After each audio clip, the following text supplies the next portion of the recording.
Hi friends, welcome to రామో traveller. Present మనం వచ్చేసి గండికోట దగ్గర అవుతున్నాం.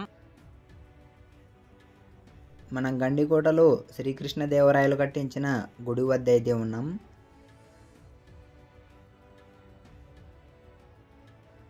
కానీ ఈ గుడి మొత్తం మీద ఒక దేవుడి విగ్రహం కాదు కదా, ఒక దేవుడి పటం కూడా లేదు. అదే ఎందుకు లేదో, ఒకప్పుడు ఉండేదా, అసలు లేదా, లేక ఎవరైనా దొంగిలించారా అనేదే మనం ఈ వీడియోలో అయితే తెలుసుకుందాం.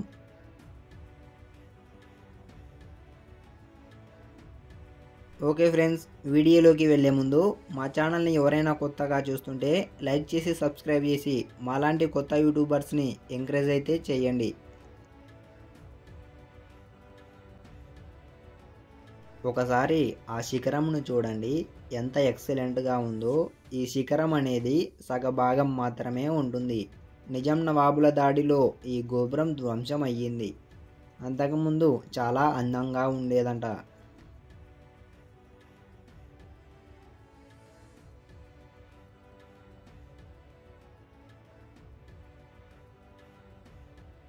ఇక్కడ స్తంభముల పైన శిల్పకళ చూడండి, ఎంత అందంగా చెక్కారో.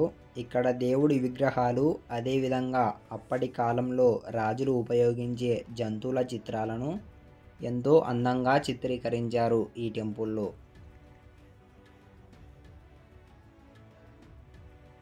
ఇక్కడ మనం చూసుకున్నట్లయితే చుట్టూ అనేక స్తంభాలతో మధ్యలో ఆ టెంపుల్ ఎంత ఎక్సలెంట్గా కనిపిస్తుందో చూడండి.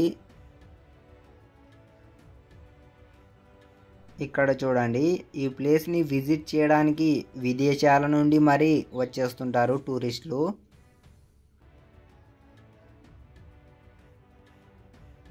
ఈ టెంపుల్లో మనం ఒక అద్భుత దృశ్యాన్ని అయితే చూడవచ్చు. ఒకవైపుకు చెయ్యి పెట్టి చూస్తే శివునికి వాహనమైన నంది కనిపిస్తుంది. చూస్తున్నారు కదా, మనం ఒకవైపు చెయ్యి పెట్టి చూస్తున్నప్పుడు శివునికి వాహనమైన నంది మాత్రమే కనిపిస్తుంది. మనం మరోవైపు చెయ్యి పెట్టి చూస్తే మనకు ఏనుగు అయితే కనిపిస్తుంది.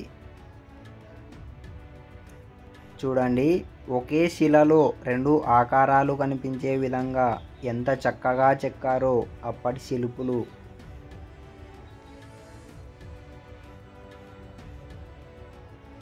ఫ్రెండ్స్, మనమైతే గర్భగుడిని అయితే చూద్దాం పదండి. ఇక్కడ గర్భగుడికైతే తాళం వేసి ఉంది. ఇక్కడ మనం గర్భగుడిలో చూసుకున్నట్లయితే ఒక దేవుడి విగ్రహం కూడా లేదు.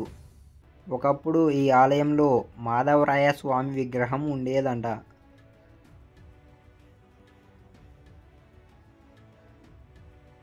పదహారు సంవత్సర కాలంలో పెమ్మసాని నాయకులకు రాజైనటువంటి చినతిమ్మానాయుడు ఈ గండికోటను పరిపాలిస్తున్నాడు.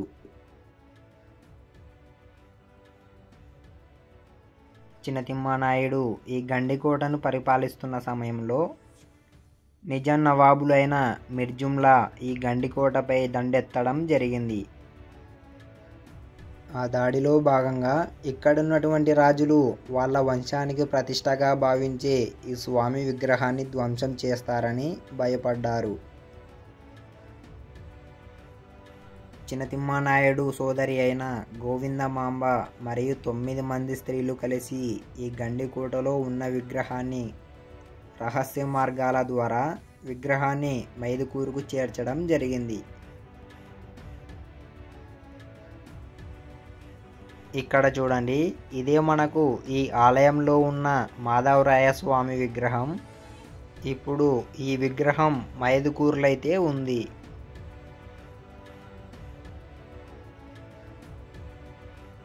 ఇక్కడ నుంచి మైదుకూరుకి చేర్చినప్పటి కాలం నుంచి ఇప్పటి వరకు ఈ మాధవరాయ టెంపుల్ అనేది దేవుడి విగ్రహం లేనటువంటి ఒక గుడిగా ఉంది.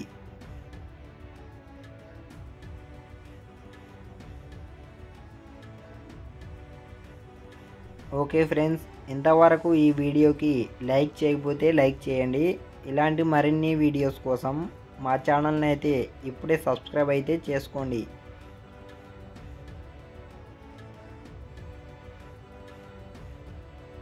థ్యాంక్ యూ ఫ్రెండ్స్, నెక్స్ట్ వీడియోలో మళ్ళీ కలుసుకుందాం.